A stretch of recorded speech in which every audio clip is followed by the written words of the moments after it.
এই হলো চিজ গ্রেটারে।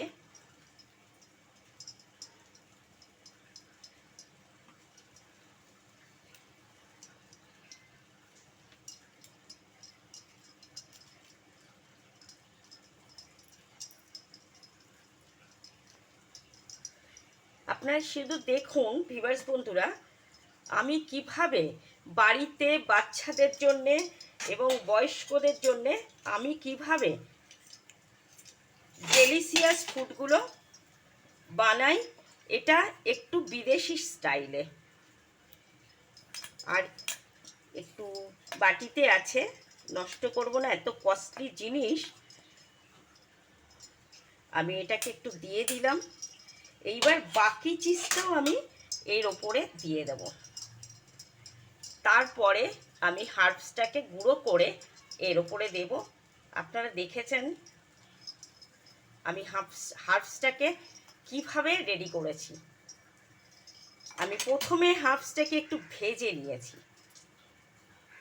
এইভাবে বিদেশি স্টাইলে আপনারা এই খাবারগুলো বাড়িতে করে খান এবং বাচ্চাদের দিন স্কুল কলেজ টাইমে, যাতে ওরা বাইরের খাবার থেকে একটু দূরে থাকে এবং বাড়িতে ডেলিশিয়াস বিদেশি স্টাইলে খাবার পায়। তো আমি এবার ভিউয়ার্স বন্ধুরা দেখুন, আমি এটাকে আস্তে করে এখন ঢেকে দিচ্ছি। ঠিক 20 মিনিটসও না, 15 মিনিটসও লাগবে না, 10 মিনিটসের মধ্যে আমার পিজাটা কমপ্লিট হয়ে যাবে। তো ভিউয়ার্স বন্ধুরা দেখলেন আমি কিভাবে বাড়িতে বিদেশি স্টাইলে বাচ্চাদের জন্যে খাবার বানাই, ব্রেকফাস্ট এবং ইভিনিং স্ন্যাক্স। এবং অফিসের যাদের তাড়াতাড়ি থাকবে আপনারা ওটসটাকে ভিজিয়ে রাখবেন দুধ আর দই দিয়ে, আর করিয়ান্ডার লিভস, গাজর এগুলোকে করিয়ান্ডার লিভস দিয়ে আপনারা দুধ, টক দই, স্বাদ অনুসারে নুন দিয়ে ওটসটাকে আধ ঘন্টা ভিজিয়ে রাখবেন। ওটা নরম হয়ে গেলে তখন আপনারা এই পিজার এই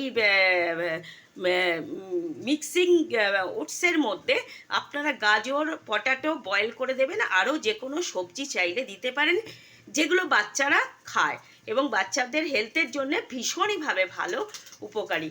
তো দেখুন আমার পিজাটা কিভাবে হচ্ছে। আমার হয়ে গেলে আমি I will back to my channel Geneva delicious ফুডের ফরেন স্টাইলে বিদেশি উপকরণে এবং ইন্ডিয়ান উপকরণে বিদেশি স্টাইলে আমি বাচ্চাদের ব্রেকফাস্ট তৈরি করছি, ওটস পিজা। তো ভালো লাগলে আপনারা লাইক করুন, শেয়ার করুন, সাবস্ক্রাইব করুন। Thank you so much. ধন্যবাদ। সরি, আমার সুগার একটু স্পেলিং মিস্টেক হয়ে যায়। তো আপনারা সবাই সুস্থ থাকবেন, শীতে ভালো থাকবেন। Winter take care. Thank you.